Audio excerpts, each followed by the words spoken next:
Welcome to SportsBeat KC, the Kansas City Star's daily sports podcast. It's Friday, June 18th, and I'm Blair Kerkhoff.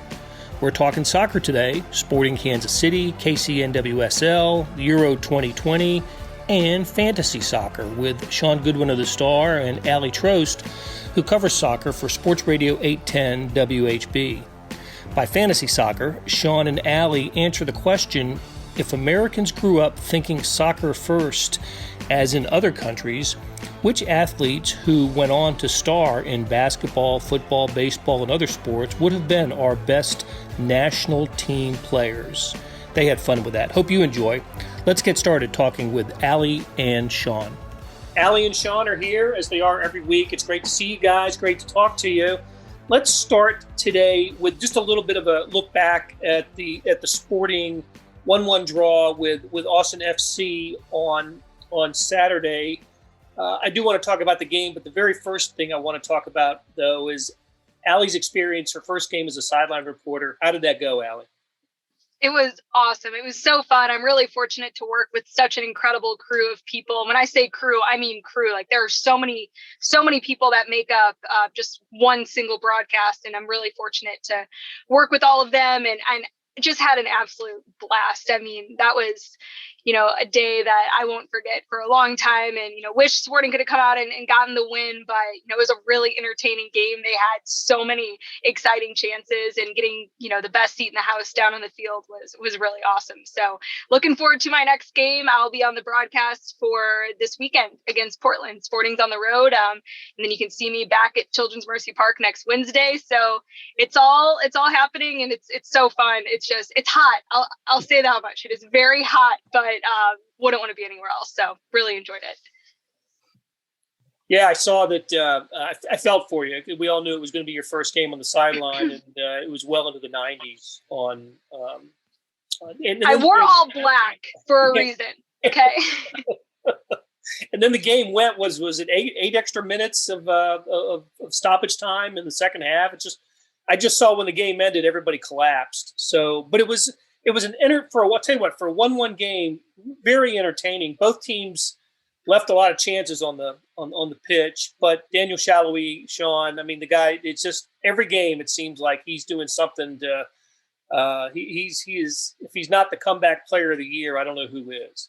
Every game it's a Daniel Shalhoub comeback season, but I think it might have been you, Aly, who tweeted this, maybe not, that his 4 goals and 2 assists, so combined 6 goal contributions is third most in MLS right now.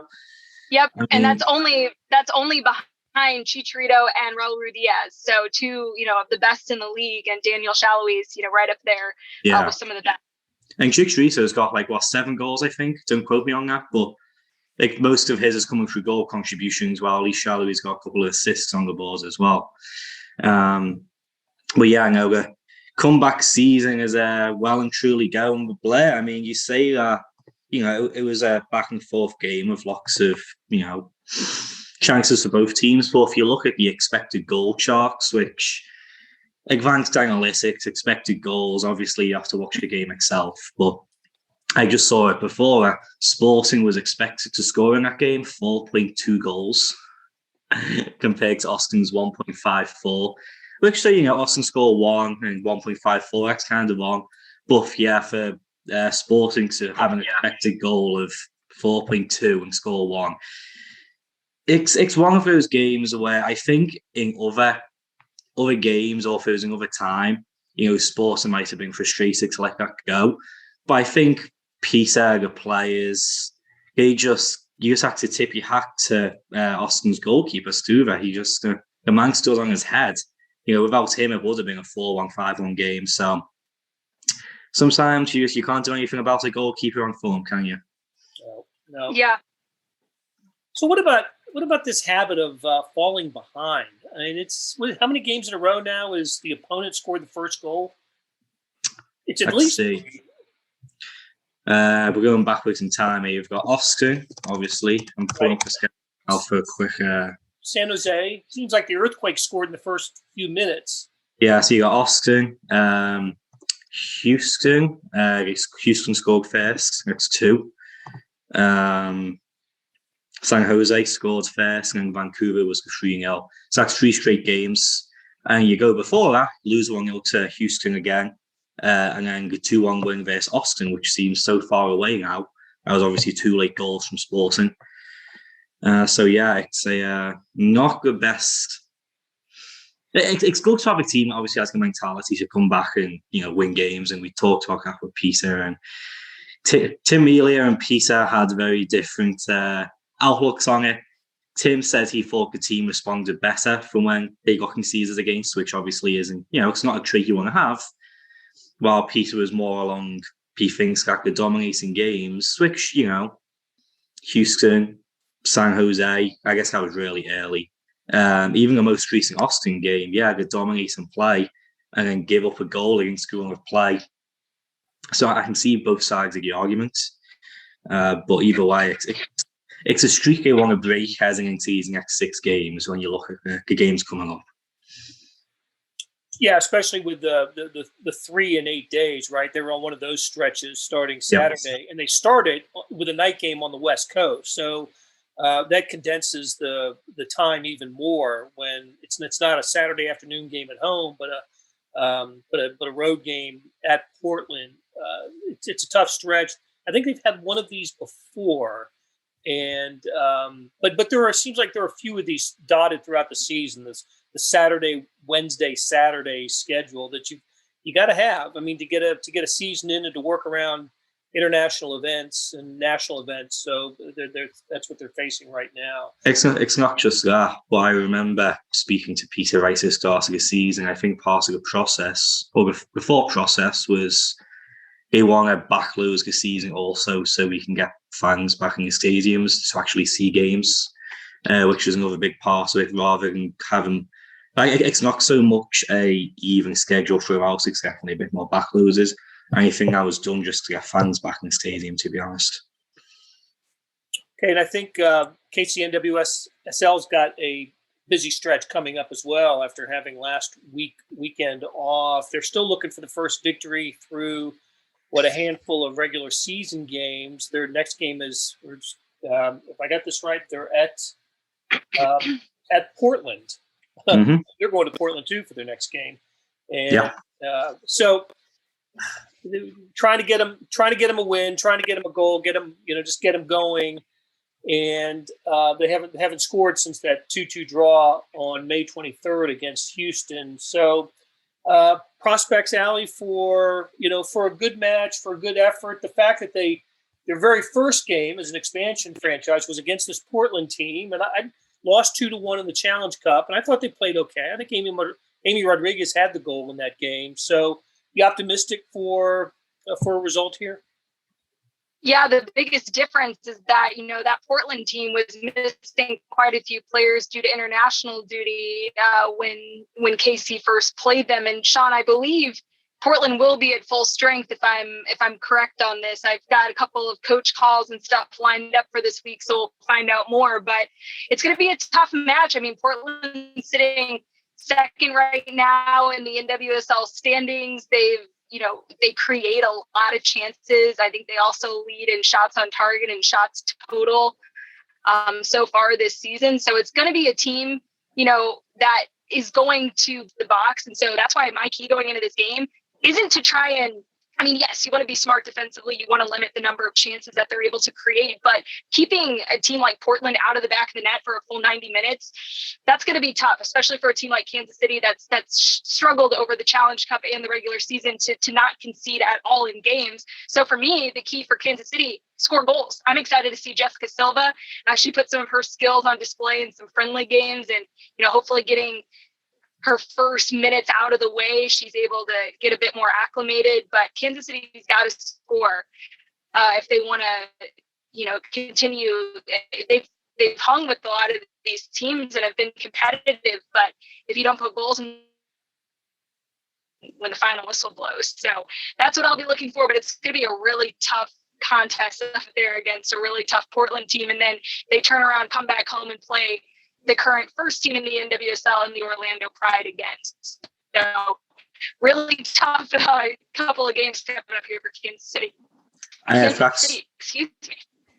And if that's not enough, they then play Washington, who's in third place after that. So this is not a pretty run for Kansas City right now. But before we move on, Ali, you mentioned Jessica Silva, who, my lord, just watching her in those international games. Because that's the first chance really fans have got to look at her.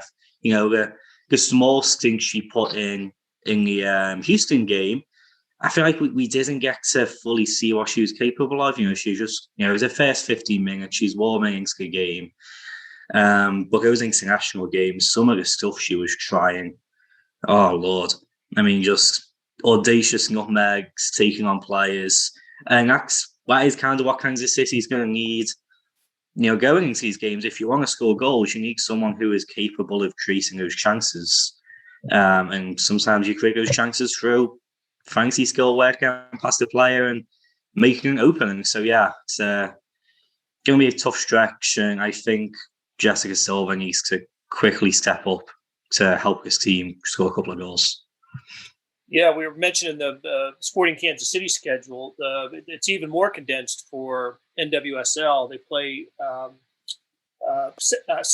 this weekend. Is that Saturday against Portland? And then they play Sunday, Wednesday, Saturday. Yeah, that's what it is. Sunday, Wednesday, Saturday. That's incredible. So good luck to them. Hey, I want to call your attention to a couple of stories in the Star that have been written over the last few days. One by Shaun. We'll get to that one in a second, Shaun. But Star's intern, Cora Hall, wrote a really nice story about the wave of women ownership washing over women's pro soccer. And, of course, she identifies, talked to Angie Long and Brittany Matthews, part owners of the, of the Woso team. And it's it's not just a Kansas City thing. It's happening throughout NWSL. I think it's a cool thing. Large ownership groups, sometimes in the 20s and 30s, and a lot of women that are part of those ownership groups. So I would encourage you to read Cora Hall's story on this, and we'll post it in the show notes as well. And Shaun, I enjoyed your story too on the brand consciousness of KC NWSL, how the testing that they're doing, and of course, Aly's on the front lines of that with her role with the team. But one of the revealing things, Shaun, that I read from your story is some of the potential nicknames that tested and didn't test well. Yeah, nicknames and themes. So like one of them, a theme was 2 states, 1 city, which polled well. But yeah, essentially, the whole point of the story was kind of just a branding update, and the club is keeping a very tight-lipped and coy about all of this, to be honest. They're keeping the players up to date, of course, and having focus groups with founding members. So, a big part of what we're trying to do here is, we always joke about it, how people ask us, what's the women's team's name? Rocket Fighting Wosos on here, of course, Blair. But yeah, and a big part of that, and we said it before, is they didn't want to rush in and be like a Kansas City Dragons, and everyone's like, what the hell is that? So yeah, I guess at the first home game, actually, it was the Children's Mercy Park one they played. They polled fans coming in and out of the stadium, basically just potential themes and names that they'd like to see, they wouldn't like to see. So the ones that polled well, again, this is both names and themes. I wasn't really given a breakdown of what's what, but the positive ones were 2 states, 1 city, rivers, fountains, crossroads, champions, and heartlands. I assume champions is looking back at the FC KC days, maybe. And then some of the ones that did not poll well was Arcs and Murals, just a general theme, Jazz, Midwestern, Prairie, Tornadoes, I assume is a name. Can't imagine you can do much theming around tornadoes. And then Middle, whatever that means, middle of the country. I think, yeah. I think Heartland takes care of that. And exactly. And I'm always partial. Yeah. What do you think, Aly? Yeah, I think it's good to kind of test different, taglines, names, concepts. all across the board, go kind of on a range from maybe a little bit, more off the beaten path. But sometimes, when it comes to sports branding, simpler the better, in my opinion. You want to be direct. You want to make sure it's something that's memorable, that's understood, and is something that people can rally behind. But I have stood by the fact that I believe the decision to use this year as a bit of a test year to see what lands, what doesn't, get some focus groups together, poll the fan base and the supporters group, and make sure that they are able to come to a final decision that really resonates with the people who are going to be out in the community as ambassadors for this team and women's soccer. So I'm really excited, mostly because I'm kind of tired of people asking me what the name of the team's going to be, and I just don't have an answer. No, I'm just kidding. You can keep asking, but I'm really excited to see where they land, and I think it'll be something, that'll just kind of be another way to excite this fan base. You can refer them to my story. I appreciate the clicks. Well, I think they succeeded very well with the color scheme and the inaugural season logos as well. So, yeah. So I think they're on the right track. Yeah, I actually asked about the colours, and primarily the jersey, of course, being red. And I think we talked about it early last week about, the whole teal time and how teal's a big thing. And Angie Long came up with teal, and I asked, well, why is the jersey red or primarily red? And a big part of that was, well, a smaller part was they said that teams who wear red, according to research, are generally more successful. So, why not go with the flow, right? And then, of course, Kansas City does have an affinity with red, of course, too, with the Chiefs. Can't believe I forgot for a second there. The Chiefs. I guess if you don't have real nitty-gritty crimson and blue with KU, like a crimson there. So yeah, that's the two of the reasons why they went with the red over just the straight teal. Okay, guys, let's take a break here, and we'll come back and talk a little international football and a little bit of a homework assignment for Aly and Shaun. I want to get their thoughts on a question that I had for them last week. We'll be right back. We're back with Aly Trost and Shaun Goodwin. And hey, guys, Euro Cup 2020 is happening in 2021, but we're recording this on Wednesday, and as we speak, I think it's is it Italy playing now? It may be Italy, Switzerland. Italy, Switzerland. Chiellini just scored, and it was taken away by a BS VAR. I'll put it that way. Should have been a goal. Should have been a goal. It was taken away. I think the best news so far of the event is that Christian Eriksen didn't collapse and pass away on the field. The Danish player who it was a very scary moment Saturday in the game against Finland, but he is he's alive and well. And but Euro Cup, it's fantastic to have. I love having live sporting events in weekday mornings into the afternoon, and that's what we're getting with Euro Cup. But that leads me into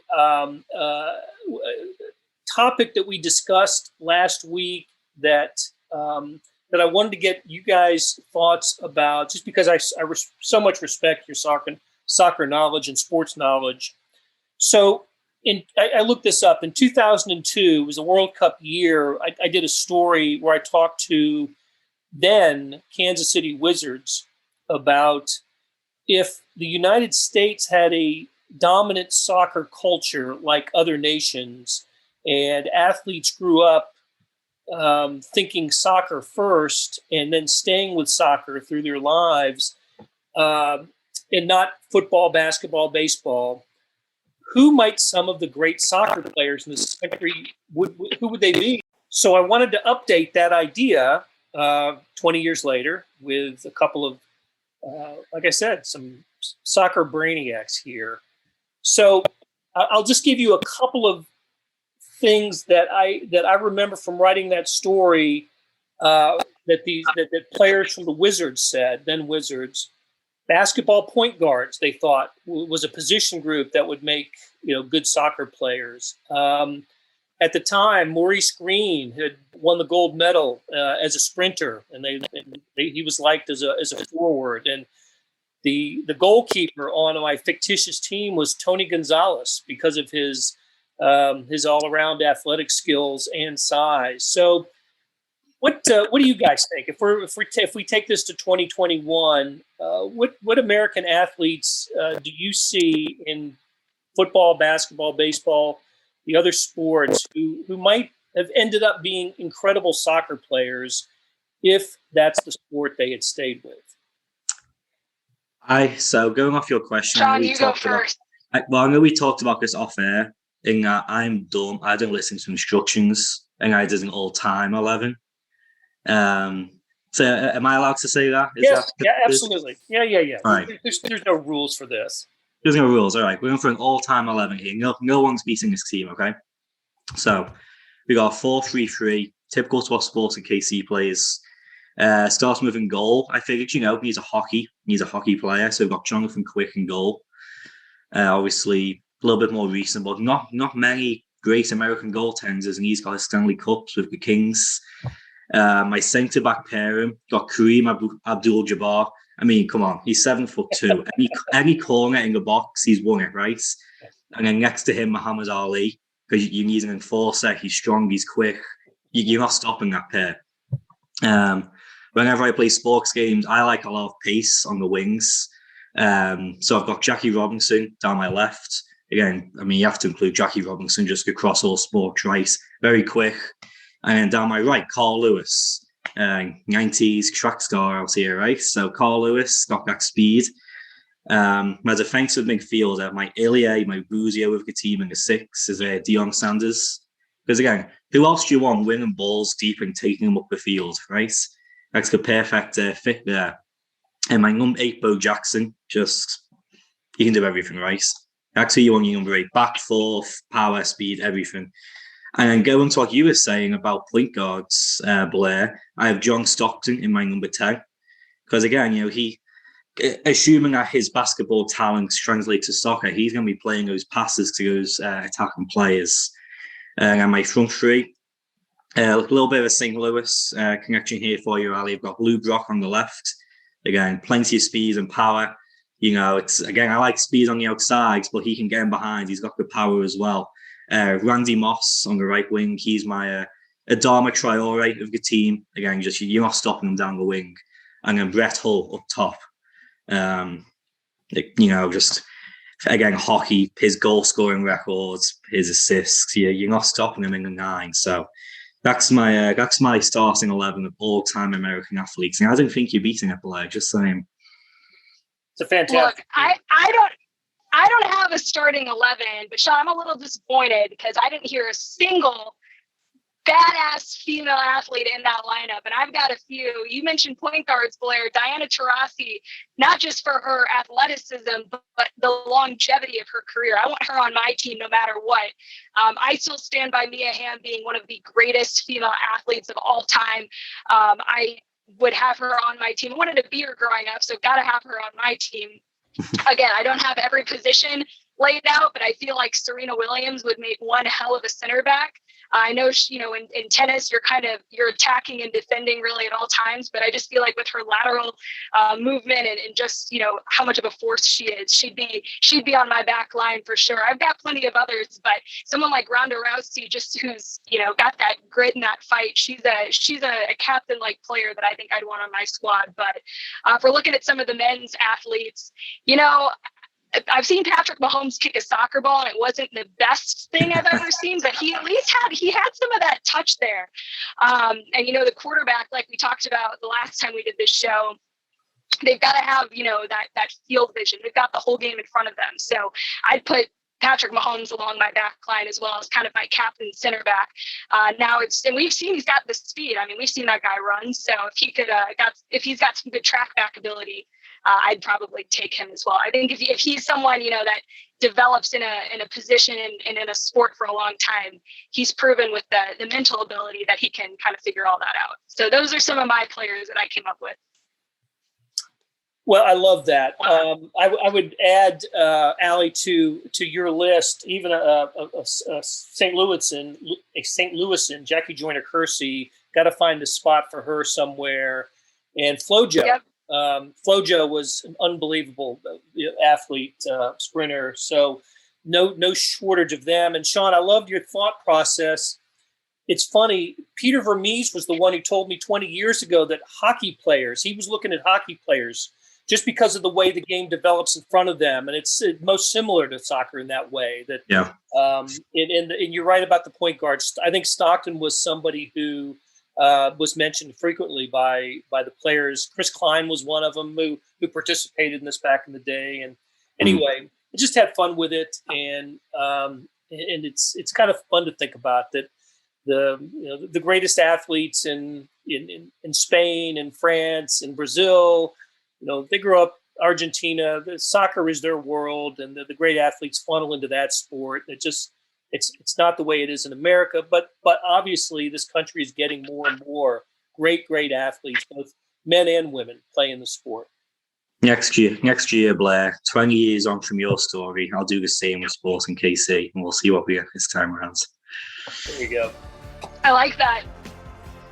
All right, you guys, as always, I enjoyed the conversation, and we will do it again next week.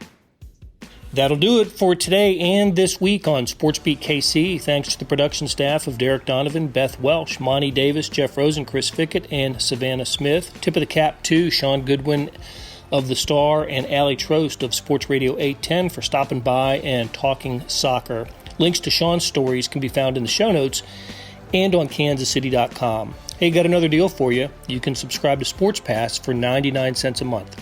That's right, 99 pennies a month. Sports Pass is the online version of the Star's sports section. You get all the stories that appear in the print editions of the Star, plus additional stories that appear only on the website, and of course they appear first on kansascity.com. After 3 months, it auto-renews at $5.99 a month, unless you cancel. Here's how you get it. You go to kansascity.com/sportspass2020. That's kansascity.com/sportspass2020. You want more than just sports coverage? Check out the entire Kansas City Star product. Sports news features, commentary, and analysis, the whole thing. You get all the stories written by my talented colleagues, plus additional national news, sports, and business coverage with the e-edition. The details for all of these deals can be found at account.kansascity.com/subscribe. And if you're having trouble hunting down any of the offers, send me an email, bkerkhoff@kcstar.com, and I will get you to the right place. So whether it's the Sports Pass or the full subscription, you're getting and supporting the best sports and news coverage in Kansas City and helping us produce programs like SportsBeat KC. Thanks for listening. We'll be back on Monday with another episode.